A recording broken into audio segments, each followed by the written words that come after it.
I wanted to welcome everybody. Thank you all for coming and joining us. We have a special guest today. Her name is Christina Hepburn. Regarding spirituality, we have that our beautiful Ana will be having a conversation with Christina Hepburn now.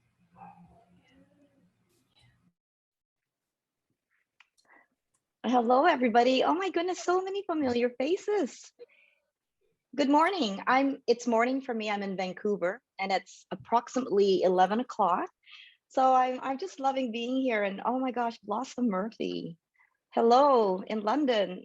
I just wanted to, first of all, welcome everyone into the space. I know Anna's going to be doing the interviewing, but I wanted to just clarify, perhaps, if it's okay, expand on what Pamela said.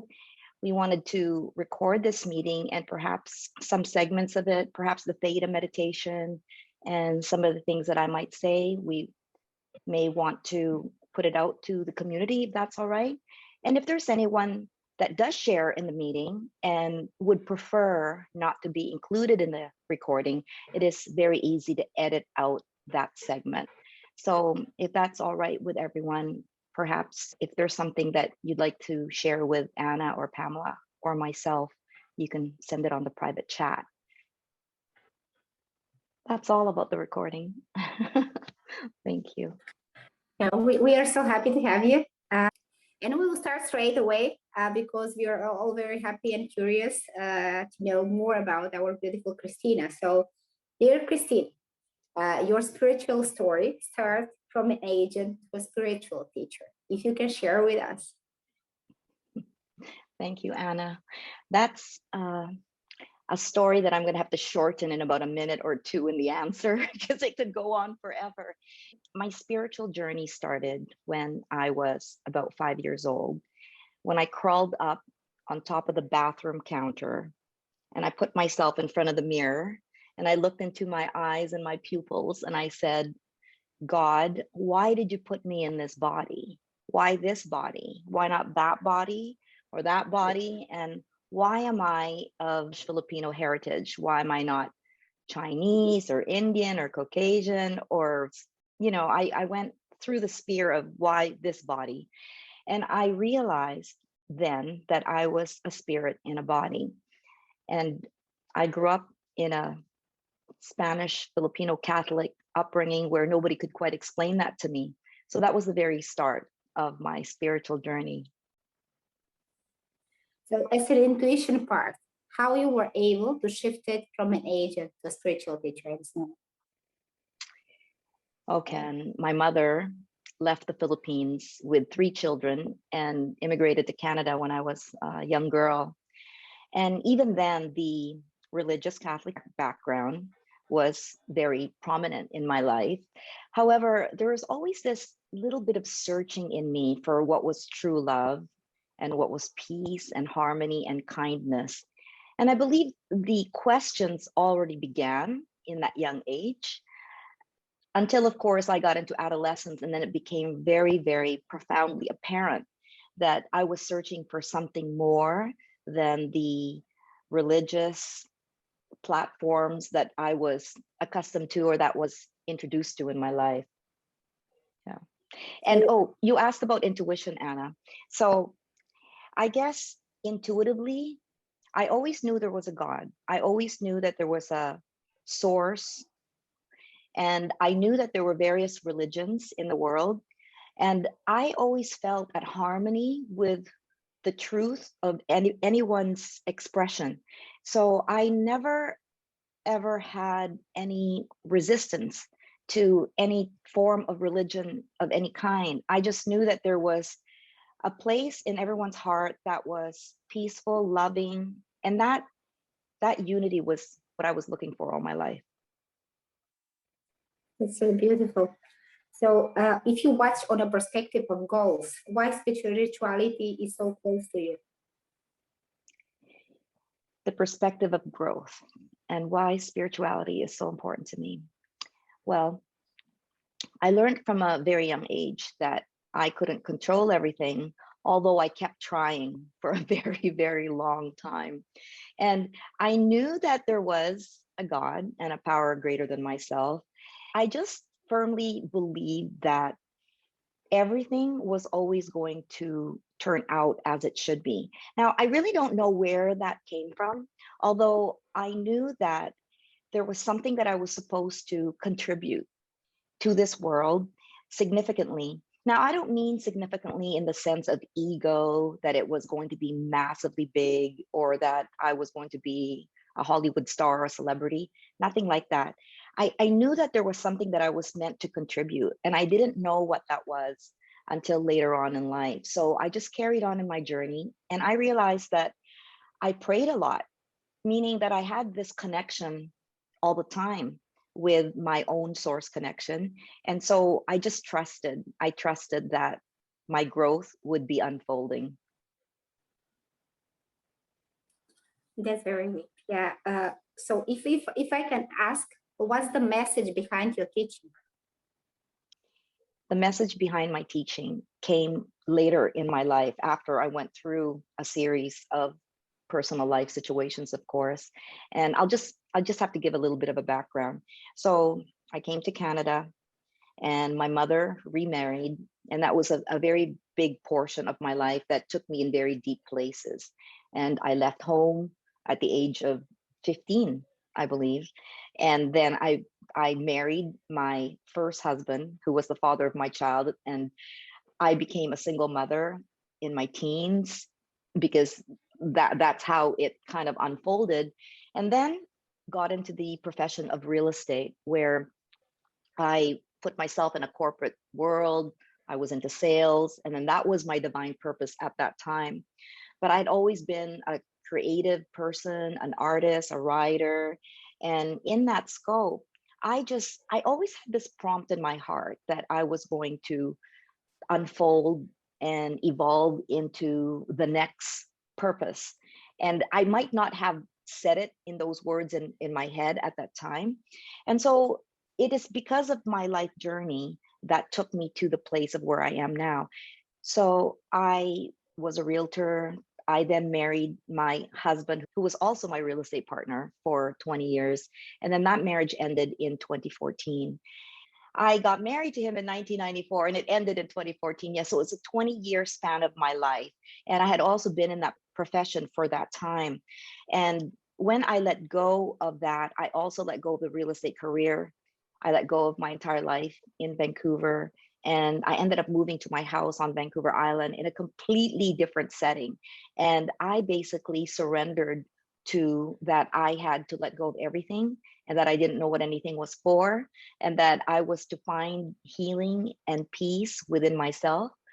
And so in that unfolding, I realized that my service to the world and my next chapter was to share my life's journey and my entire spiritual journey, and that I was meant to help others who were stuck in a place where they couldn't leap from one place to another, or perhaps that they had suffered betrayal from a loved one or a relationship, or perhaps parents or siblings, any form of really painful relationship where we feel absolutely stuck. And also from the notion that I had really quite a hard time letting go of my real estate career, because I had created an identity out of that. And I didn't even know that I created an identity. And bringing in Mind Valley now, because I moved to my house on Vancouver Island in 2018, Speak and Inspire came to my life at that time. And that's when I completely let go of everything.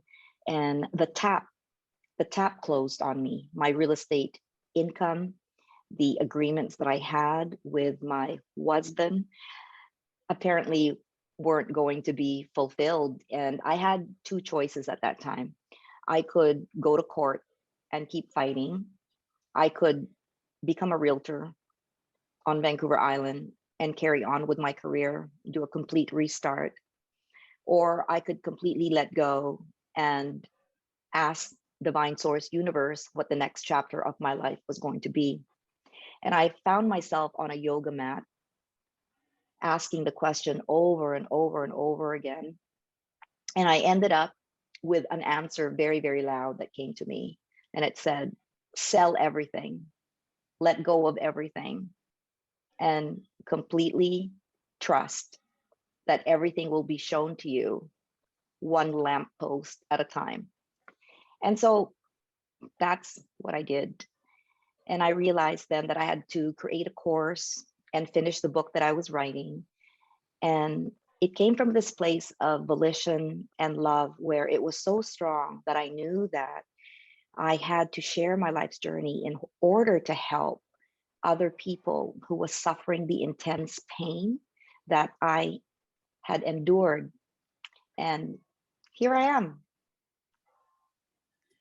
You brought us a very beautiful message. So if you can say one opening exercise or activity to recommend to all of us, so we can, which will lead us to more positive, happy, and fulfilled life. Okay, so for me, the journey into peace and happiness and harmony came from really going within and to do the inner work. Now, there are many, many spiritual teachers out there. There are many spiritual texts. There are religions. There are just people that can actually help us along our journey and along our path. I believe it starts with an intention in really asking ourselves what it is that we want and what it is that we need in this moment. Because I just shared with you that my purpose in life changed. You know, like in school, I was this multitasker, I was the president, or I was a cheerleader. And so that was my purpose then. And then I became a mother that gave birth to a child, and I was a single mother. And then I went into the real estate profession, and that lasted 20 years. So that was my purpose then. And so in any point in time, showing up in the moment, we know what it is that we need to do, or what it is that we're experiencing in our emotional guidance system to tell us what it is that we need. And for me, it was really, I was like a sieve, you know, I would reach out for any spiritual text. For me, it was the Course in Miracles. In 1989, A Course in Miracles came into my life, and that was now 32 years ago.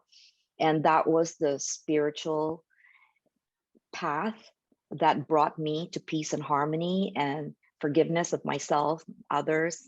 And so it's, I think, choosing one thing, whatever we're led to, and then the practice of meditation every day. And it doesn't have to be perfect. Today, I'm going to share with you a Theta meditation that has completely changed my way of practicing stillness and getting straight into the present moment. And also just trusting, and absolutely trusting that whatever it is that we're needed to know, it'll be shown to us. And what I'm saying to you sounds easier said than done, right? However, we're all in a journey, and we're all in the same classroom. We may not be all on the same page, but we're definitely all in the same classroom. And so it's about that trust and just being in the moment and knowing that all the answers are there. Thank you. So how to recognize the inner light in the imperfect people? Okay. Well, first of all, I believe that all people are perfect in their imperfection. And the thing is, you know, for me, that I'll give this analogy. So during COVID, I lived with my mother, and I still do. I'm about to make a change, but that's fairly soon. But I'll give you this example. Now, there's people in our life that we have dynamics with, or, you know, perhaps our nemesis. For me, my deepest and biggest teacher is my mom. So whenever we got into a dynamic in the practice of A Course in Miracles, what I learned is to see everyone anew. So when we show up in a present moment and there's something that's happening in front of us, if we do not bring the past nor worry about the future in that moment, we're seeing that person anew, right? So whenever, it doesn't have to be a mother-daughter situation, it can be anyone or anything, that whenever we see someone, we connect with their heart. And I know, because of the pain that I've been through and because of my life situation, you see, it's a blessing. That's why I would never renounce or resist anything that had happened in my life. Would I change anything? No. Was it always easy? No. But I know from the depth of my journey that everyone is only always trying their best. And we're all walking one step in front of the other in this path. And we're all spiritual beings living a human existence. So if we learn to see the other as ourselves, then there is no space for judgment. We only have gratitude and that pure connection from the heart. I absolutely love it. So the most vulnerable lesson in life, what you can tell us? You mean my most vulnerable lesson in life? Is that what you're asking? Wow. Okay, I've had many, but I will share this. I just shared that I was a real estate agent in the west side of Vancouver for 20 years. And my husband, now my ex-husband, was also my real estate partner.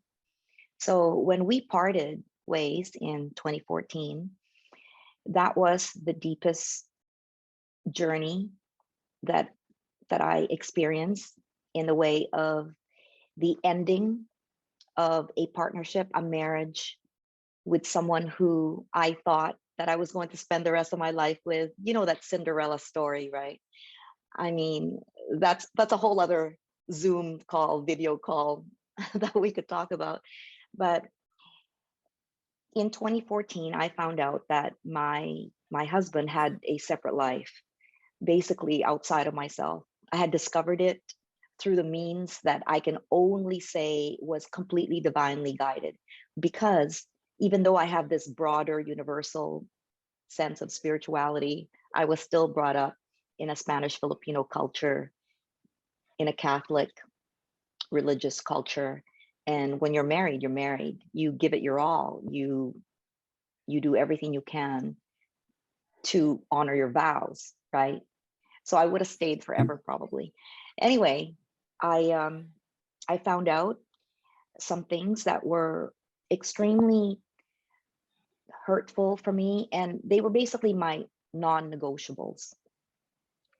And when we come across a non-negotiable in our life, where we know that that is something that we know that our inner being and the person who we are cannot live with, then we make a choice, right?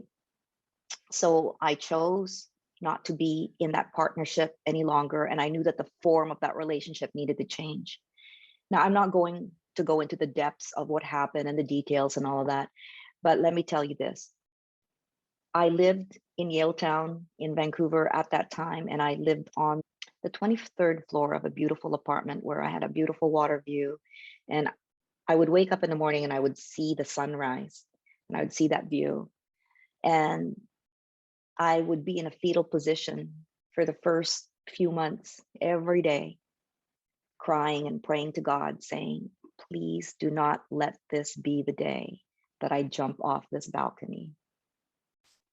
That was the pain that I felt in my heart. And I knew that I would see the light again. I didn't know how. I didn't know how I would heal.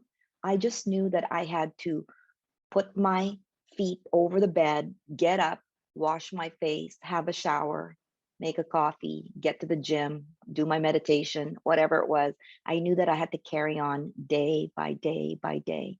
And so your question now brings me back, because I think that 7 years it took for me to be able to sit here and tell it in that way, right? So I also want to note that it took me about 4 years before I was able to tell the story. And I won't tell the entire story now. In fact, that's what my book is about, my spiritual journey through the 6-7 years since I ended that relationship. I told my counselor and 3 of my spiritual mentors, and that was it. And I held it within myself because I was processing it, and there was a lot of shame for me, for him. And we lived a very public life, so I didn't, go public about it. But in retrospect, would I have done things differently? Maybe, but actually not, because everything made me who I was today. So I have to say that that's probably my most vulnerable moment. Thank you for asking. So that's very beautiful, very deep. Thank you for sharing with us. I have my last question. In the past path, now we are all on a path of our personal growth. And Yes. if you could give us an advice, what would it be, our conscious path of learning? Okay, so everybody has their own individual path, and that is completely integrated with what our life journey is and what our life's divine purpose is. And that, in fact, is what I try to inspire in my circles. And when I do spiritual theta healing, or I'm doing a session with somebody, it's all about getting so integrated with ourselves and so connected clearly with our source connection to find out what that path is. And as I mentioned earlier on the call, that our divine purpose may change, but at the end, which is really not the end in terms of at this moment, we can see how it has woven into the tapestry of our life, right? So for me to answer that question, it is this: it is finding the joy of what makes our heart sing. What is it really that makes our heart sing? And how can we find a way to express that into the world? Now, at first, it may not have any monetary rewards. And in the beginning, I found out that sometimes we have to do our job in order to do our work. Okay, so there's a distinction there between doing a job for remuneration and doing our work. I always knew that my life's work was to connect with people. And now it has translated into I'm sharing my spiritual journey, because what I know in my heart is that I am meant to help awaken those people who are simply just asleep at the moment, because we are all connected to our source connection. We are all spiritual divine beings who have a glorious divine purpose in life. And what's happened with us is that we've forgotten what that was, because we're born perfect babies without fear, just jumping around and, reaching out for what we want and crying when we're wanting to tell other people that we need something and they've, neglected our needs. And then through the journey of our life, we're conditioned to bring on fear, right? We're taught to fear almost quite often. Look out for that light before you cross the street. Look left, look right. Don't get hit by a car. Don't put your hand on the stove that's going to burn you. Or be careful about walking home so that nobody grabs you and throws you in a car. All these things. Basically, our culture has been many times fear-based, right? So it's the process of unlearning and taking off the layers, peeling the onion to find out our true essence once again. And that is through inner work. So to answer that question, our consciousness is completely integrated with an individual path, and to listen to what the calling is and to what the heart is telling us. And it's taking one step at a time. And see, the thing is, it's also trusting that we're worthy of that. And so, there's so many layers that we could go into here, but the simple answer to that is knowing that we're worthy no matter what. Whatever job we have, whatever position, whatever identity that we have created, it is just that. And to have that time with ourselves to meditate, to sit, and to go within. However it is that we are going to do that in a way that is available to us. And that remembering that we are the creator of our own reality, because we are connected to our own source creator who made us perfect. And so it's unpeeling all the layers of past conditioning that have become limiting beliefs, in then allowing us to remember our true essence.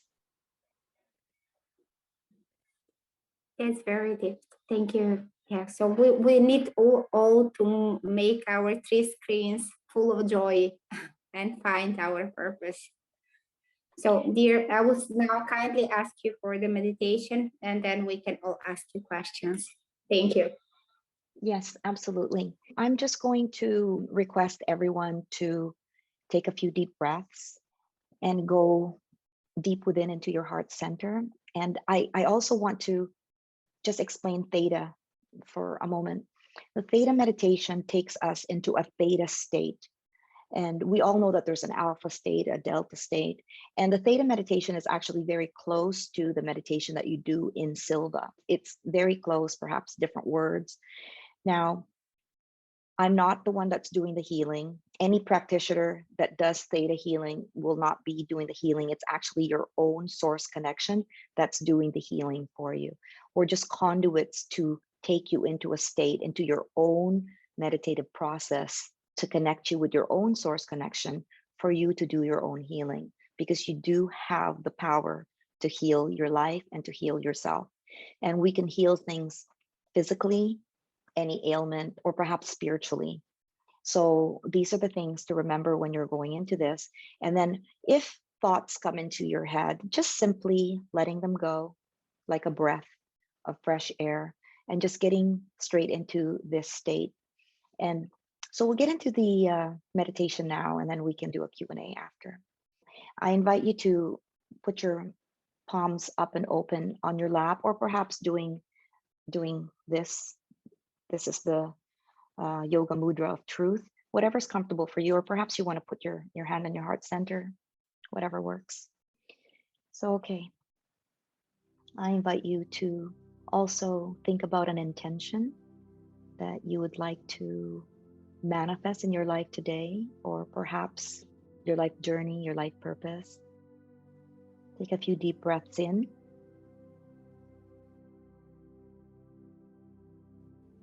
Maybe take 3 or 4 or 5 deep breaths.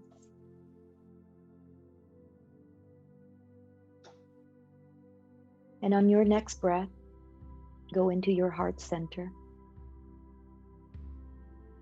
and feeling the goodness of you.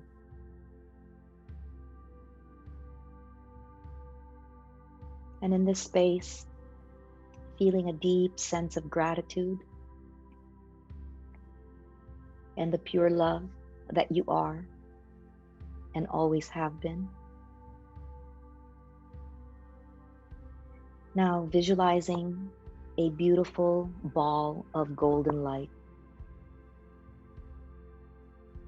This light is spreading within your inner body temple, starting at the inside of your skull. It is traveling down like a golden elixir, spreading behind your eyes, behind your ears, in the back of your throat. It is spreading down into your torso, spiraling inside your arms, in every finger. Now this light is spiraling inside your thighs and your calves and your feet.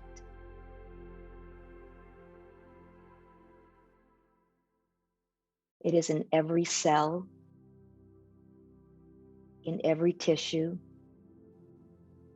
in every muscle.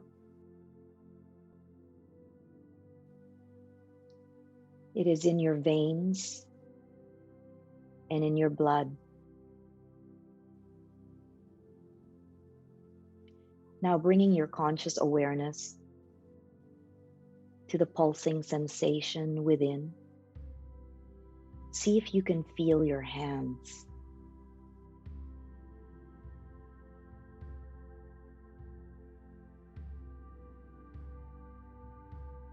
Feeling the aliveness in every finger. Perhaps if your pointer finger and your thumb is touching, feeling that light touch and the pulse that's there.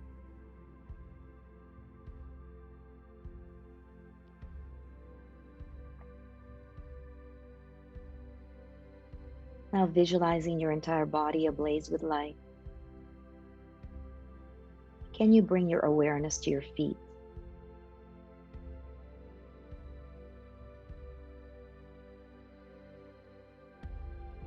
Feeling the life there.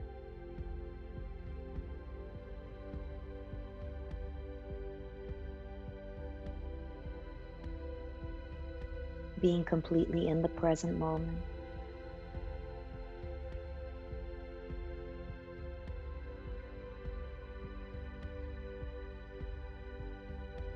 Your whole inner body temple is ablaze with light. Now visualizing 2 spots at the soles of your feet. Your light travels down a straight beam to the core of the earth,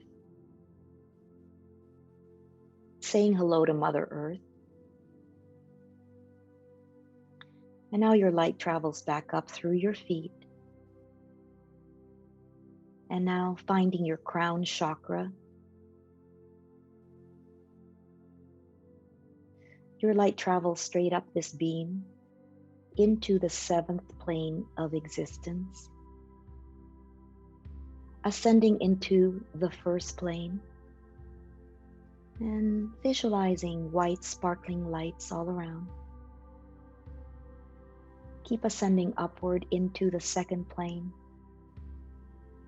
and visualizing pink sparkling lights. Now go into the 3rd plane and seeing sparkling baby blue lights. And ascending upward into the 4th plane and feeling the electric blue lights. Going into the 5th plane and seeing sparkling gray lights. Ascending upward into the 6th plane, where all the laws of the universe are. All the colors in the spectrum are here. Feeling a jelly-like substance all around. Now visualizing a triangular shape surrounded by diamonds. Through this shape, you see the brightest, most magnificent white light you've ever seen. Now go through this opening.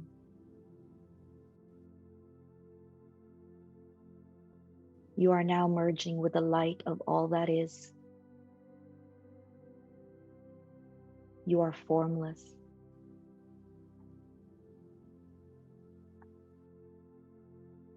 Now feeling your intention in your light and joining with all that is.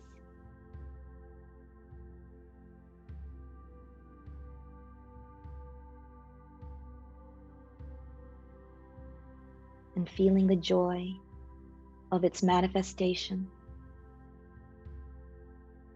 the euphoria bubbling within and without.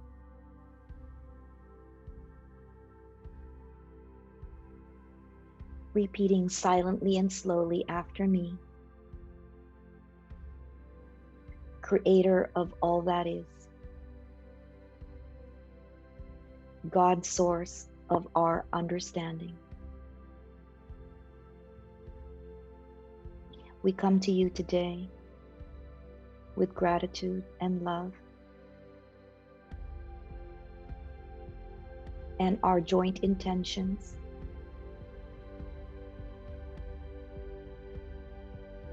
and with these intentions we include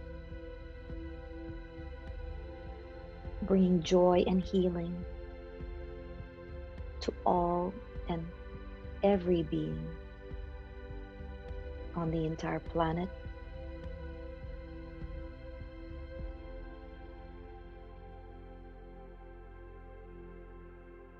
We bring all of us unified in purpose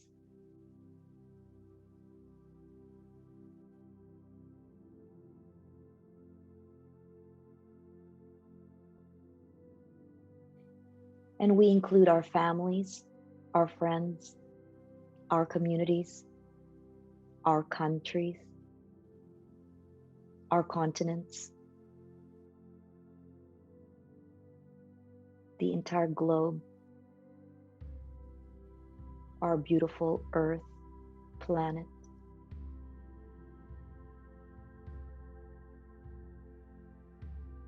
And as we expand now beyond all the planets,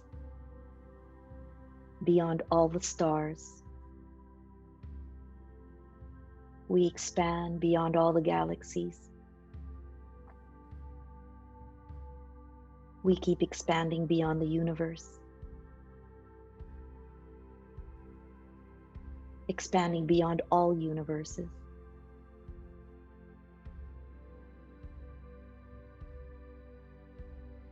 We are now completely at one with all that is.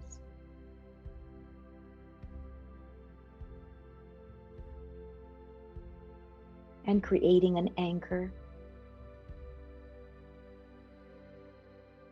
knowing that we have always been at one with all that is and always will be.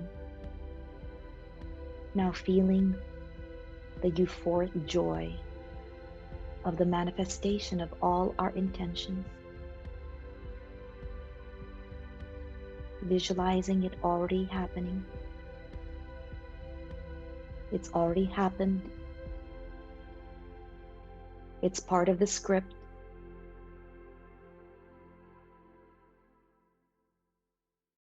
Visualizing and feeling the joy all at once.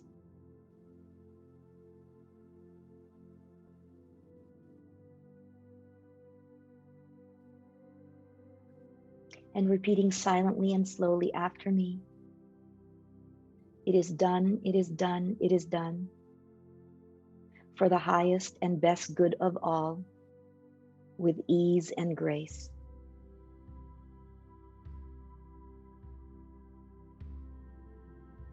And as we come back down beyond all the universes, to our universe, through all the galaxies, amidst all the stars, coming back to all the planets, returning to our own beautiful planet Earth, our beautiful beam of golden light, traveling back down into our crown chakra. Now visualizing this beautiful light as a golden elixir, returning to your inner body temple, touching every cell and every tissue, every muscle. The healing light of pure love completely encompasses your inner body, your physical body,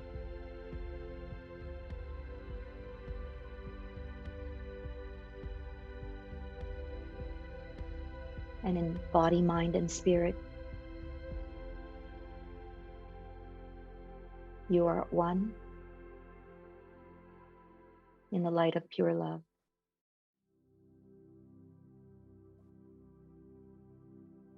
Now taking your light and finding the two spots at the soles of your feet, traveling down to the core of the earth, giving gratitude to Mother Earth for the grounding, and coming back up that beam of light into your body temple, resting in your heart chakra.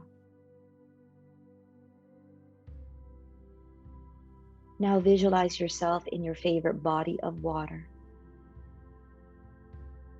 This body of water is touching every part of your skin, permeating your entire inner body temple, refreshing, renewing, recalibrating.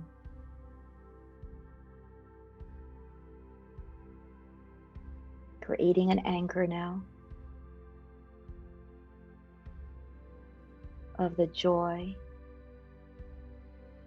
and pure love and peace that is in your heart center, and that has always been there, and that you are always at one with and always shall be. And when you are ready, your body will tell you when, coming back into the room.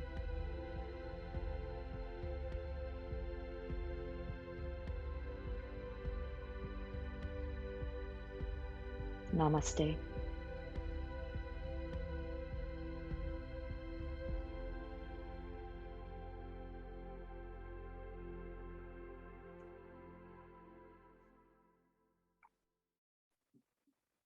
Thank you so much. That was very beautiful.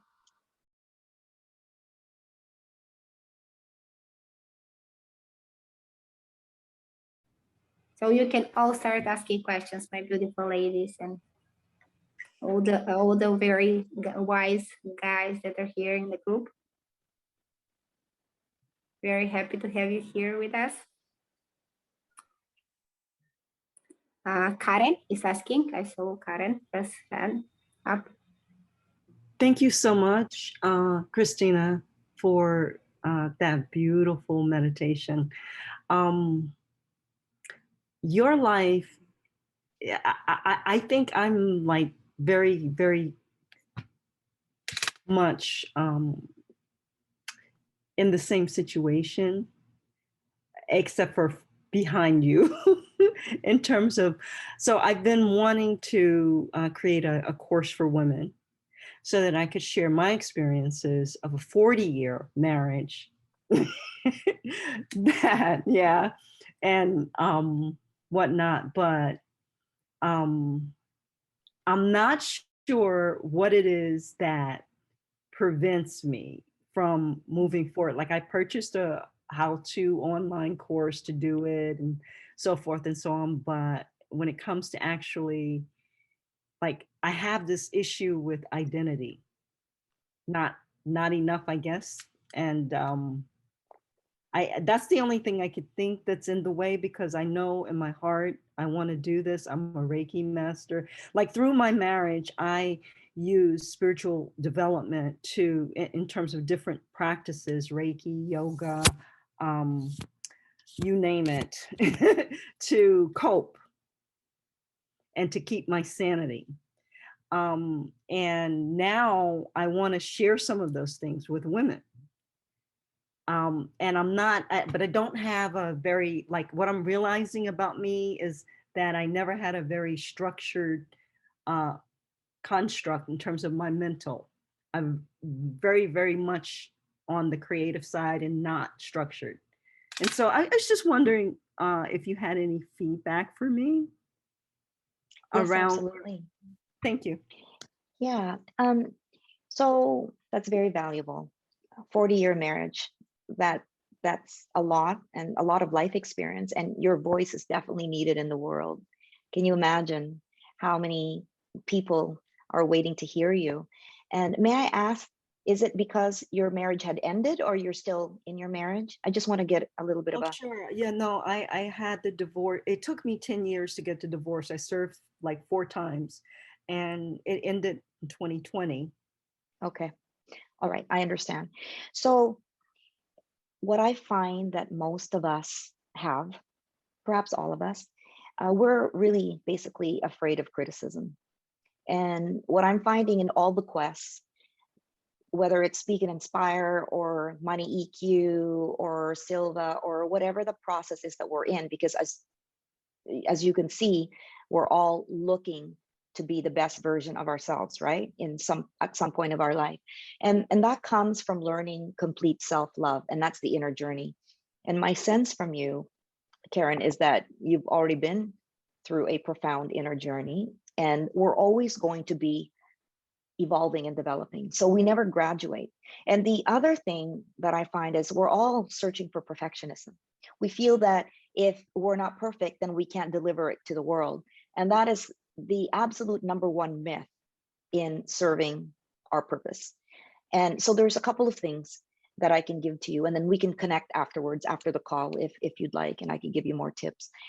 So for me, it was different. I actually wrote my course before I decided to, like, when I was going to, put it online and everything. I had already written it because it was completely my life journey, and is to create an outline and then, just kind of brainstorm. That's how you start. You have to start somewhere. And the point is to start, right? And if you journal, you just continue to journal. See, the journaling is for us. And then when we put it together, we have to find out who our audience is. So I'm giving you little practical tips. But the bottom line with this is that we have to decide. There's three main things, or perhaps four. It's deciding, so creating that intention and actually writing it and declaring it. In one of my programs, there's something called declare, decide, and do, right? Or, definitely, of course, all of the above. And you see, it's one thing about knowing what our purpose is. One of the things that I've learned is living our passion, or do what you love and the money will come. And see, the thing is, that can be a complete spin-off to nowhere until you take action. That's the thing.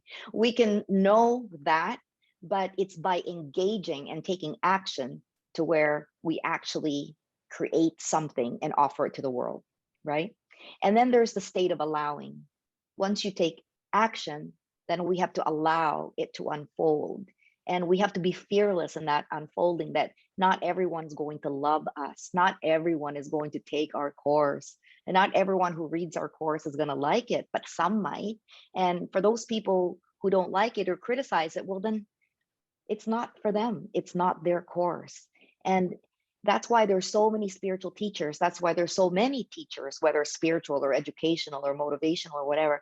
There's an audience for everyone, and whoever is meant to be led to you will be led to you. So it's letting go of that.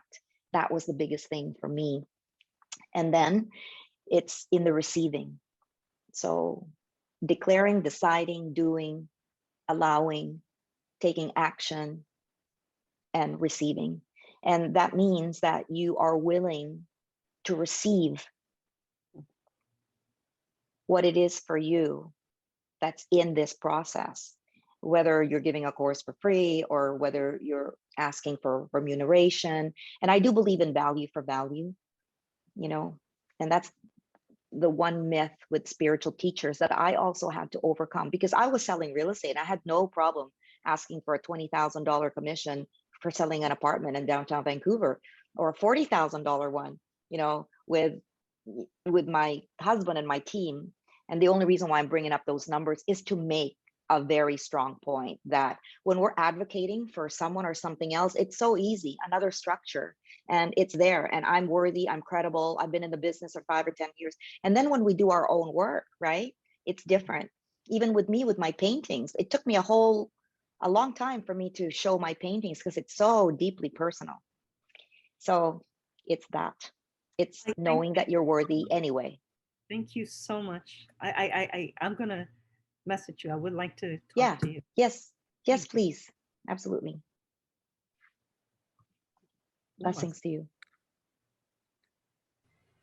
Pam. I didn't follow my own rules. I was going to raise my hand, but I was getting a drink. I just wanted to say, Christina, I tried to put your information in our chat, but we're going to go ahead and try to put Christina's information for anybody who wants to reach her in the chat. You can save the chat by clicking on the 3 dots. I'll make sure Christina puts it in there before we leave so everybody can grab a hold of it. And I just wanted to thank Christina for being here and for answering all the questions. So I just wanted to make sure everybody knew that we would provide them with the information to reach out to you. Thank you very much, Pam. Thank you. I'm here. We'll get the information on there, sure. So we go with the second question. And by the way, I'm happy to stay a little bit longer than the hour. I'm totally fine. I blocked off 2 hours, so totally fine. Also, Thank Christina, you we so know much. that you do a conscious hour, and some of Yes. our guests, some of our members are asking, when is your conscious hour? How do they find you? How do they find the conscious hour? Oh, sure. So on Mind Valley, I've just started my own little event called Conscious Hour, and it's purely based on spirituality. And it's for people who want to really dig deep, have some conscious awareness, and find those hurts and pains and limiting beliefs that we're ready to release in order to be able to step into our divine purpose and embody gracious leadership. So it's called Conscious Hour Gracious Leadership. And what I mean by gracious leadership doesn't necessarily mean that we have to be the president of a nation. I believe that we learn how to be leaders in our own life. And that is, in fact, what I inspire in my work, is to have the individual find their own source connection, be connected with that fully, and to step into their life purpose and to be spiritual leaders in their own life. It could be to our children, into anybody that we come across with who is in our presence, that we are trying to connect with at the heart and perhaps share a message with, or our communities or our workplace, anywhere. So that's what the event is called, Conscious Hour Gracious Leadership. You'll find it in the Connections app. And right now it's every Wednesday at 9 a.m. And that time may change after next week to include some other time zone. So we'll see what happens. Yeah. And so to find me on Telegram, I'll just type it in now. It's really very easy. It's basically Christina Hepburn, like this. And my Facebook page is Christina Hepburn 808, which is the area code for Hawaii. So it's really easy to remember, why I might have chose that. So yeah. And so that's how you connect with me on social media. And on Instagram, again, it's really easy. I'm just going to type it now, Pam. It's just going to take me a second. It's Christina.Hepburn. That's my fine art underwater photography page, which I didn't even share with you guys. I'm actually also an underwater photographer. And then I have something called Conscious Hour, just like the hour that I'm holding on Mind Valley. So there it is. So this is Instagram. That's how you will find me. I actually also have another one called Blueprint of Abundance, where I do all the teachings for spirituality.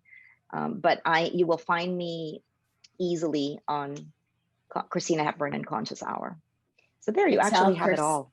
I tell Christina all the time that she looks like she's 20, and she has the wisdom of an 80-year-old and a lifespan that has been over 100 years. I don't know how she's fit in everything she does, and so beautifully within such a small lifespan that she's been here on the earth. So she is definitely an amazing spiritual presence here on Mind Valley and here within Silva. So we appreciate you sharing all that so that everybody can reach out and contact you and join your conscious hour, which I think I've joined and I feel is fantastic. So thank you for providing all that. I provided some links that people can just click on quickly as well. And I hope you don't mind, but I put your personal Facebook page. Oh, thank you, Pam. No, I don't mind. This is the thing about serving the world. We can't hide. We can't hide. There's absolutely no way that we can hide. And I try to inspire this with people on the platforms, on the Mind Valley platforms, that, please make your name as close as possible to your name so that people can find you. And, some people just go, my name is Joe, and if there's 25 Joes on Mind Valley, there's more than that. It'll show up as Joe 25, Joe 13, Joe 14, and we don't know how to find the correct Joe. So yeah, my life is an open book, apparently. And also, last little bit, and I really love to get, receive questions, and I'm getting this download. It's like, it's actually standing up for who we are, right? If we're not hiding, it's who am I? Who am I in this world? Who do I stand for? And I say to everyone that whenever we say something or type something anywhere, Telegram chats, Messenger chats, Facebook page, Instagram, be prepared that it's going to go on CNN. And so be prepared that show up as who you are, show the world who you are, dare to be seen.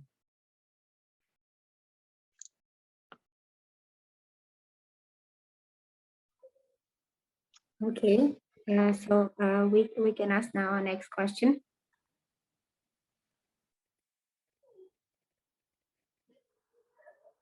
I hope I didn't silence everyone. Okay. Ashima also wants to answer. Feel free to unmute. Well, I don't have a question, but I really liked what you said, that be prepared to come on CNN, you know. So that's how we have to all start the journey of being who we are, and then you take actions. And that's what sometimes I feel is missing, you know, knowing it theoretically, but practicing it is what is important. And many a times I personally forget that, you know, to be who I want to be. You just Yeah. sometimes it's just in the air and you're just imagining and dreaming that these things will happen. And especially in my case, I've realized that I have very good I get ideas very fast and very creative ideas.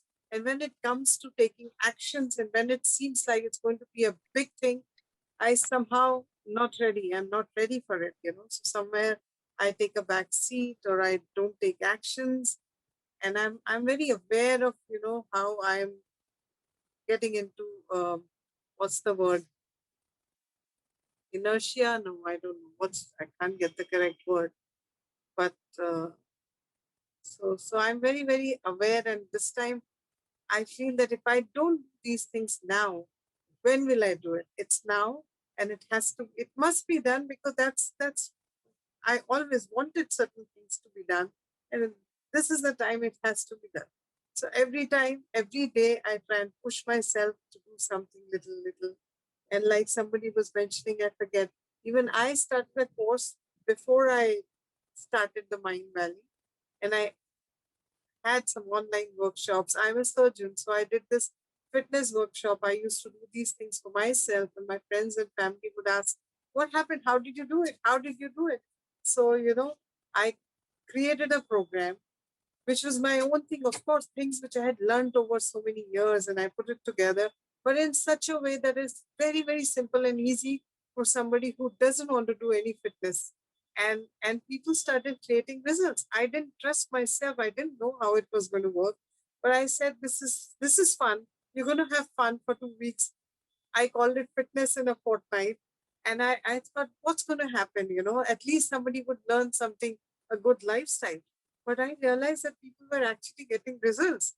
So more than I believed in it initially, you know, when I started seeing the results of the participants, I said, no, these things work. And then I must bring it to the public. I must bring it to people who are not going to the gym, who don't have a trainer, who don't do anything. How can I get this to the masses? Because it's so simple, and you just do little 5 minutes things, exactly like how our all Mind Valley sessions are, a 5-minute bite size. You just do these things and you can see the results, because that's how I was doing it for myself without realizing how I was doing things for myself. You know, in spite of having a busy schedule, I could eat a healthy meal, I could exercise, I could meditate, I could do everything. So it's not very difficult. So thanks for saying that, because now I want to see myself on CNN. Yeah, no, that's so beautiful, Ashima. Thank you for bringing that up. And I just want to share something with everyone about this. So, you know, Mind Valley is one thing, and I think it's great. You know, Vision's created a great platform for us. But, you know, everyone here, I believe, everyone at this meeting right now has something to share with the world, right? And it starts by being visible on your social media. That's the way it is. That's just the way it is. And I want to also touch on what you said, that, you know, maybe we don't have that much time. The truth is, the present moment is all we have. And as you have witnessed over the last year and a bit, over just what happened to the changes in our planet, and the whole planet was affected. We're on a new timeline, and perhaps we don't have that much time. Who knows, right? And that's not fear-based or anything. I'm saying is, if there's a calling in your heart to share your wisdom with the world, now is the time. And create a blog, find something that resonates with you, whether it's Instagram or Facebook, create a website, anything. But the thing is, the most important thing is to start, right? It's to start and not worrying about what the feedback will be. The more you show up, the people who are meant to be drawn to you will be drawn to you. So thank you so much, Ashima, for that. And I hope to see you soon. I see you on my circle. So thank you. Bless you. So Pamela, I think I see Sylvia. Yes, Sylvia's Are you next question. complete for now, Ashima? Are you complete for now? Thank you. Hi, good evening, because here it's good evening. Hi, Sylvia. Lovely to see you.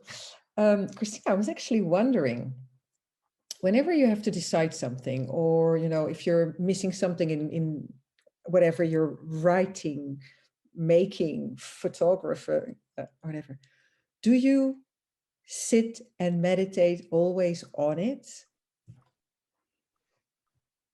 Actually, I do. I do. That's a really good question.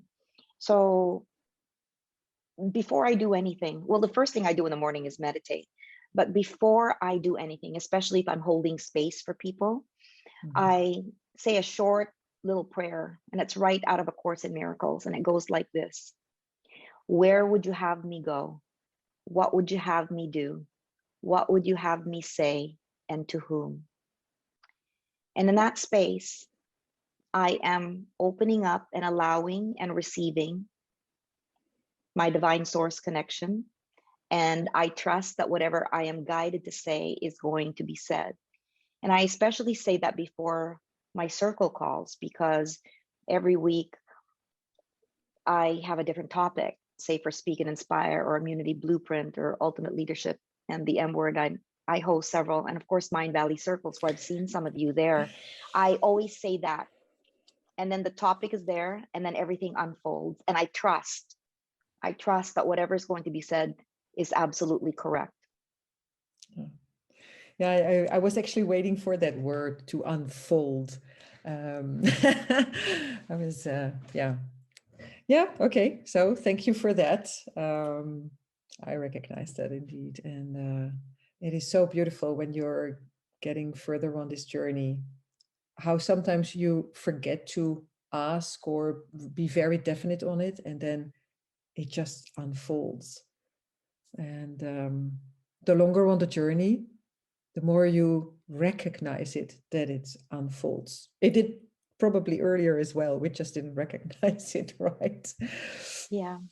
I'm going to share something else that's downloading in me right now. In the 90s, when I was new to A Course in Miracles, and my mentor, who's one of my 3 spiritual mentors, it starts like this. I'd call her and I'd say, oh my goodness, this is what's happening in my life and everything. Then we'd have a little exchange, and then it'd be like, okay, I need to have this in my life. I need to create this in my life. So she would say, okay, write it down on a piece of paper. That's your intention. And in those days I had a God jar, and I would write it down. I'd put the intention in the God jar, and then I would leave it there. And then she would say to me, now go get your nails done. You've turned it over to the universe. Now go get your nails done. It's like we set the intention, we turn it over to God, source, universe of your understanding. And then the how, that's what we need to let go of. We don't know about the how it's going to happen, right? And sometimes it's in ways that we never expected. So it's about trusting. Yeah, true. Thank you for that. Thank you, Sylvia. Thank you. Pam, is it you going next? Or Yes, just sorry, 1 second before, if you can repeat the meditation, because there was a question, someone want to write it. Is the short mantra that you said that you always say to yourself before the call? Oh, So somebody wanted us to write or repeat the mantra. Oh, sure. It's like this. Where would you have me go? What would you have me do? What would you have me say? And to whom?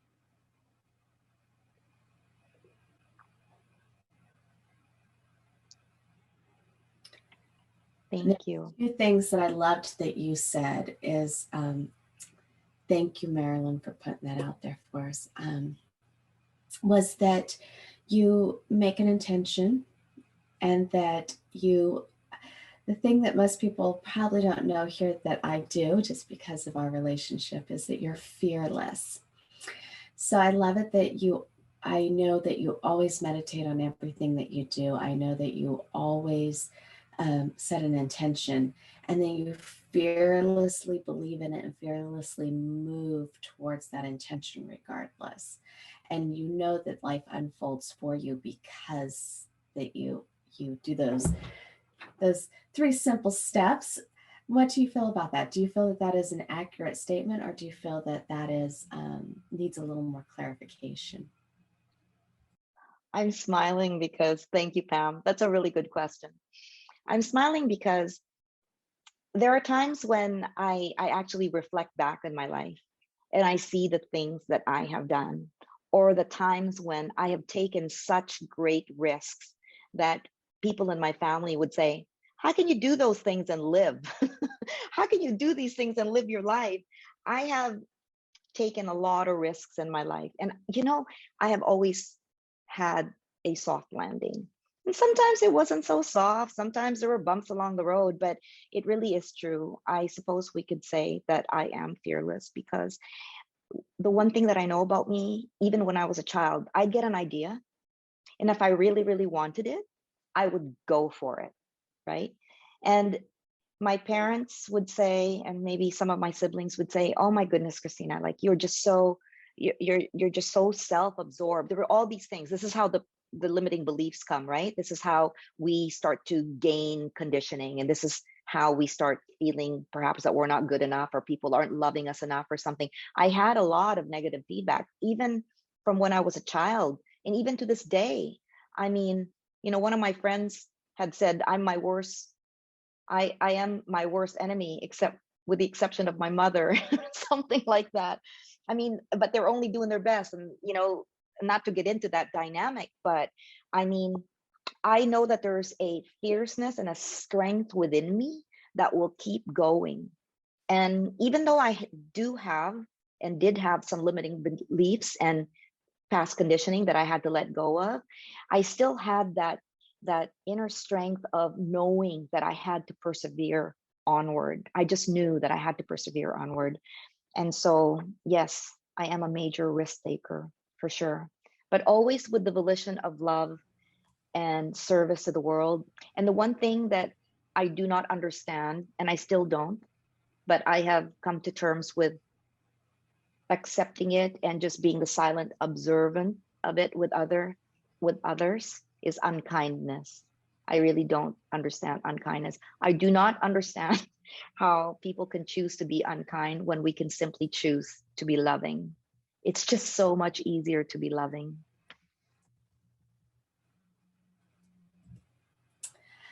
Yes, I have to say that you've been a great example for me personally within the Mind Valley umbrella, and always leading with grace and love and light, and always empowering others to also shine their light and lead by example, by not getting on CNN and having a bad reflection, to always say, what is the best foot that we put forward into the world every day. And I love that about you. And I love that you're doing the conscious hour. And I love that you're doing your own program and your own teachings, because you do it with such grace and style and class, and you give so lovingly in that sense. No, everybody sees it, and especially with all that you do within Mind Valley, it's amazing. That I love it that you're hosting your own stuff and doing your own things, because you have so many teachings. Like I said, you have a life, you have the life experience of a 100-year-old in a 20-year-old body. And it amazes me because that spirituality just flows through you so beautifully. But I see that Ashma has, you're welcome. I just wanted to make sure to put that out there, because there's so many depths that we're not touching on today, and that we're, our time is so limited. So I just wanted to make sure everybody knew that. And so many people are so excited that you're giving them that feeling. And within Silva, that's really what they teach, is to, put that mental video, or to put that 3 scenes out there to the universe, and not ask the how, just ask the what the desire is, and and release it. And of course, Michael Beckham and so many other quests that are in Mind Valley teach a lot of this, but you have a way of compiling it all together beautifully and putting it out there in these very simple steps to really teach people to have the self-confidence in themselves and to lead with grace and dignity, and be proud of the CNN that gets published for them. And I appreciate you being here. So I'll let I Ashley love you. I love you. You said something that, it's so easy to be loving than to be unkind. And I know that theoretically, but I find it very difficult with everyone, in the sense that with everyone in life, certain people I can be loving, and certain people I find it very, very difficult to be loving. And my husband always tells me one thing. He says, why do you have so many conditions that people should behave with you in a certain way and then only you can love them? There is no contract anybody has signed. Why can't you give up your conditions? And I understand that theoretically, but I find it very difficult to do in a practical way. And I realize it that, yes, it's not even a condition, it's like an expectation that if you behave well, I will be loving to you, or I'm loving to you. And especially with closest people, it's more difficult. People who are not so close, it's easier to love them. So That's a beautiful question. That's really, really a good question. Thank you for bringing that up. We all, at some point in our life, have these expectations. And, there's a funny little thing that my sister shared with me a long time ago, and it's about being right or being happy. Because in A Course in Miracles, that's one of the most poignant lessons in there is, would you rather be right or be happy? And my sister would say, gosh darn it, if I could only be right, I'd be happy. So, I totally get it, because from a human perspective, we want everyone to behave kindly and consciously. But the truth is that not everyone is on the same page. I do believe that everyone wants that love, wants to be recognized.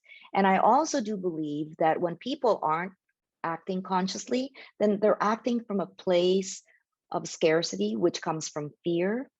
And in A Course in Miracles, and what I've learned, I was blessed to have learned this early in my spiritual journey with it, is that there's only two emotions, love and fear, okay? So all the good emotions like gratitude, and joy, and peace, and all that comes from a state of love.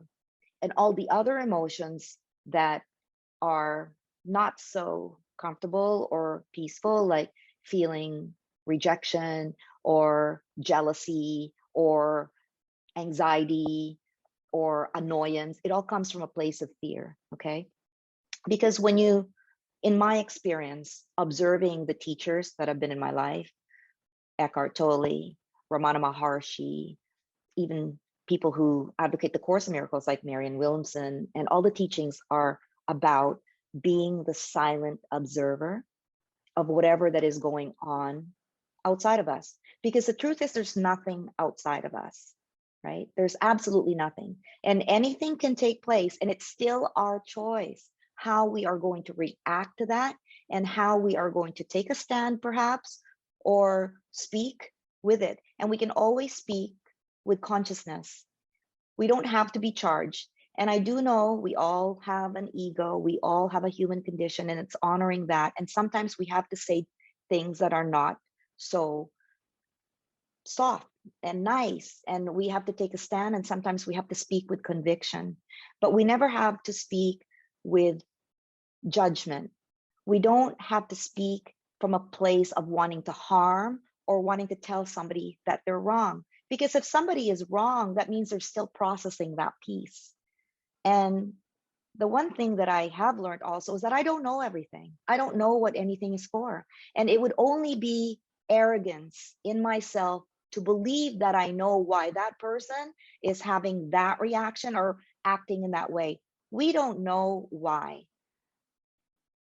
something else has taken place in their life, or they had a fight with a loved one earlier on, or somebody had perhaps passed away in their life. We don't know what that's about. And we certainly can't judge that. So in my experience, I've learned, and I catch myself, to take a little step back, to take a little breath. It's called the conscious pause. And to know that the only way that we can really teach is by demonstration.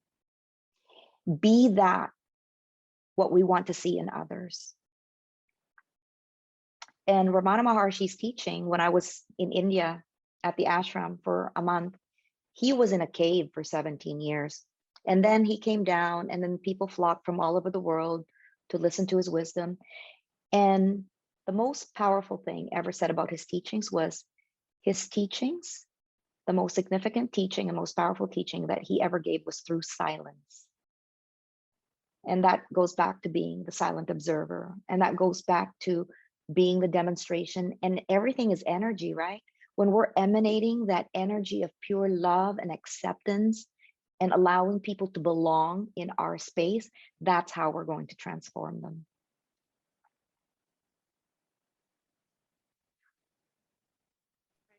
I hope that helps. Yes, thanks. Thank you, Thank you. dear. You covered so many topics in Silva. You have covered the inspiration, you covered the goal setting, the action, the putting the happiness in the 3 screens. Like, we can really practice now because you understand the very deep side of our freedom and our mind. So I will ask if someone else have a question. Karen? Hi, okay. Just a question. Do you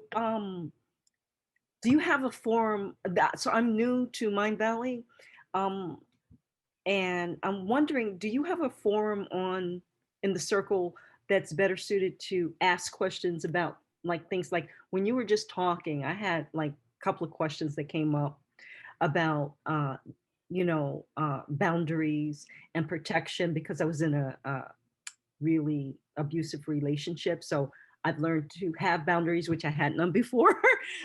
So when you talk about allowing, teaching through silence, which I learned is very powerful, but not in my space. Like, there's certain things that I won't allow in my space. I had to clear my space so that I could heal. So it did require judgment on my part. So are there forums that are better suited to talk about that kind of a thing? What should I look for you on? That's very beautiful. Of course, you can connect with me personally afterwards, but I'll answer it in short version with that.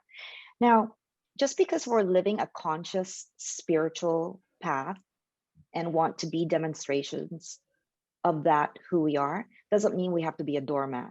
Okay, so God, source, universe didn't say you have to be a doormat.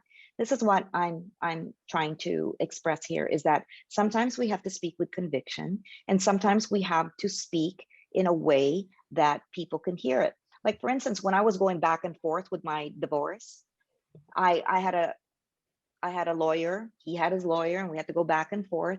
And lawyers don't want to hear the backstory.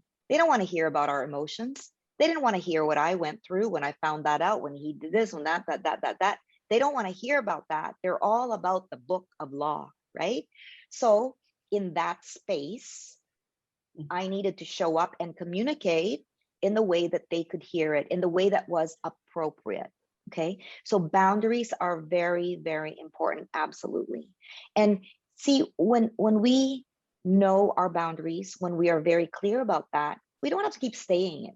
We don't have to keep saying, that's a boundary, my boundary is this, my boundary is that. People get that from our energy. That's what I learned, and sometimes, yes, you need to state it. And sometimes when you're conversing with someone in an open space, and in Speak and Inspire, there's a very, very important lesson there that we learn called carefrontation versus confrontation. And there are steps and guidelines how to create a safe space in speaking. That was just my topic actually on Thursday that we had on the circle. And it's when you're requesting to speak to someone, it's stating that you're going to share and communicate, and you're requesting a place of non-judgment, a place of unconditional love, and a place where there will be no repercussions in our communication, in our relationship.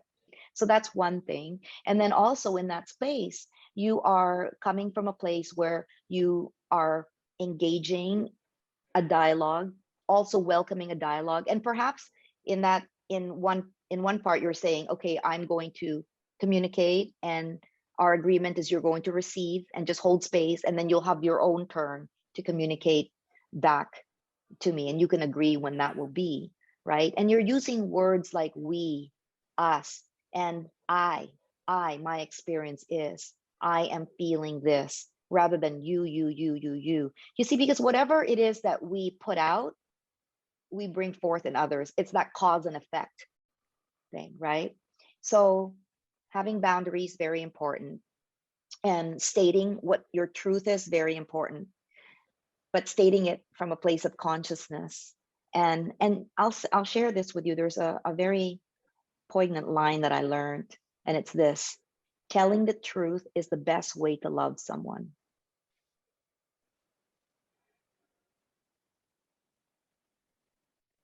Speaking your truth is the best way to love someone. And also from that place, you're inviting their truth. So I hope that helps, Karen. Thank you so much. Anna, I'm just reading something here from Paul. Did you want to address that, Paul? Like what you meant by that? If he's still with us, maybe. Oh, there. Hi, Paul. You sort of said the same thing in different words. We don't know what other people. I find I call them people I find challenging when I ask. Okay. And luckily, there's only like 3 of them, but they won't go away. and you know, may I say something just on that note? Yeah. And they won't go away. That's so perfect. And I'd love to share something about that. So in A Course in Miracles, it says, trials are but lessons we haven't learned yet, presented once again, right? So if there's somebody in your space that is inviting a trigger in you, what I learned is to go within and say to myself, now, why am I triggered? What is it about me that needs to be healed, so that when I engage with this person, I can be the silent observer, and whatever they are doing outside of myself, I am not affected by that. Because then you're in a state of self-love, you're slipping into compassion rather than judgment. And you know, it's more peaceful, because we're the one that's feeling at peace. Because when we're feeling charged or pissed off, the only people that is suffering is us. It's that I learned. You know, drinking poison and hoping the other guy dies. And everything's an opportunity for spiritual. Not that I've ever done that. Spiritual growth. I just remember a quote. It was, she didn't say it on the call recently, but I read Danica Patrick talking about a similar thing, saying, you know, I have to believe everybody's doing their best. Yeah. You know, and a quick story, like one of the people that is in my head sometimes is he ran an agency I was doing some work for. And I mean, objectively speaking, he's he's arrogant and condescending. Now, why does that bother me? Because I'm a recovering, intellectually arrogant person. I'm recovering, I'm not there yet, I guess. But so like, it got to a point, like I'm in my head, like I'm saying, like, look, pal, if anybody here is going to be condescending, it's me, or, you know, which isn't who I want to be. But I had to, when I go to, you know, I don't know what people went through, but in his case, I did know what people went through. He's an older gentleman, even older than me, and he had polio when he was young. And he could have been restricted to, you know, maybe being smart, being the smartest kid was the only way he could feel good about himself when he was young. And then he apparently never worked on anything else the rest of his life. But I'm only kidding. But, you know, that could be, you know, it gave me some compassion. And that's where it starts. Because like you said, he doesn't care. No, the people don't care if you're angry at them. It just darkens my spirit. So it's all an opportunity for growth. Thanks for letting me That's so share. beautiful. Thank you, Paul. Yes. Every situation, everything that takes place in our life is a portal. It's a portal for us to grow and deepen spiritually. And it's up to us if we choose to go through that portal. And that's where the healing is. Like the triangle. Yes. Yes. Thank you, Paul, so much for sharing that. That was very, very beautiful. Thank you all for being here. Like, I want to thank you because it's so many beautiful people and so beautiful stories that I believe we all really get motivated today to do and go do more of what make us happy, be joyful. So I will ask if someone have one more question or we can wrap up.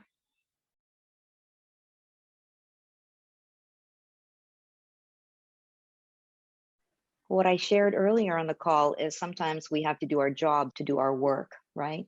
And then it's a matter of balancing and allotting time. And I realize that most of us, including myself, I actually sometimes I wonder how I actually was capable of being so astute in business when I ran a real estate business for 25 years, because I prefer to be in my right brain. I was given a balanced left and right brain. And here is where you make the choice. You first set an intention and you make a decision that, okay, every day I'm going to allot 1 hour to gather my work and put it in a cohesive way so I can put it out to the world, whatever that is for you. And I also understand about being an empath because I'm also one. And we feel everything. We feel everything. And that's where you really have to remember self-care and also protection of your body and how you take care of your space and your own energy. And that's where you have with yourself as well healthy boundaries as to how much you're going to take on, because it is a choice. And for those of us who are empath and care so much about the world, and we have such big hearts and our hearts are open, we can really go in there and stay there. And then what? Then we can't function in other ways, right? So it's about having the balance of being a practical being that has to do practical things, and also knowing and honoring that we are spiritual beings and being called to do our purpose in life. And so the only person that can align that is you, knowing what you need to put out, what kind of work you have to do, what your job is, how much time you have. And it is about making small choices and making small commitments and letting go of perfection and being gentle and easy with ourselves, I think, is the key as well. Can I invite you to do something with me? Put your hand on your heart for a moment. Just put your hand on your heart. Okay, you just said, my perfection led me to intense procrastination. Okay, so what is the feeling of not being perfect? How does that feel to you, not being perfect? What does that mean? What does it mean to you to be imperfect? So the feeling of not being able to give enough comes from where? Go deeper with that. Is it pain? Is it fear? Is it sorrow? Is it? All right. So perfection is really only an exercise that we think we must do because we're afraid to make a mistake. Right? So when we're in fear, we're not in a state of love, right? So really, perfectionism, which, believe me, the reason why I can share this with you is because I am that. I was that. I still am that. I still have to let go of that. It's letting go of the fear of wanting to make a mistake, letting go of the fear of being criticized, letting go of the fear of being judged, letting go of that fear of not being enough, letting go of that fear of not feeling worthy to put our work out into the world. And so when you put your work out into the world, then you're slipping into that state of love, which is who you are. And if you just remember that that's your anchor and letting go of what people are going to think, then your work will help thousands, millions of people, right? I hope that helps.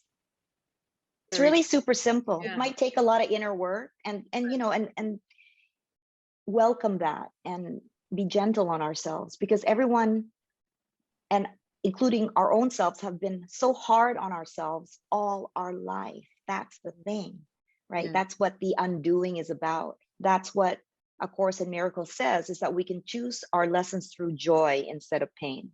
And it's all a mind training. So when we're slipping there, it's just picking another thought, picking joy instead of pain. And it might take a little while to practice, but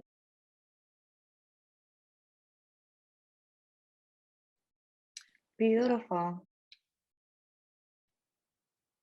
Ana. Yes, that's very beautiful. My baby daughter came with us because she also liked the call. So I'm very grateful, Christina, to you for sharing your time with us. This was very beautiful moment that you shared. I think we all do appreciate the special gift you have, the miracles you bring in our life. So I wish you a beautiful weekend. Thank you all for being here with us, for sharing the love and asking the beautiful questions in which we all grow. And I just want to thank everyone, Ana. Thank you, thank you, thank you, thank you. Thank you to you, Ana and Pamela and Blossy. You're all amazing ambassadors of the Silva Quest. And everyone who was here, you have absolutely honored me and graced me with your presence. And my heart is just so open, and I love you all, and I hope we meet again. Thank you. yes, that will be very beautiful. Thank you. Thank you all. I didn't know she speaks English.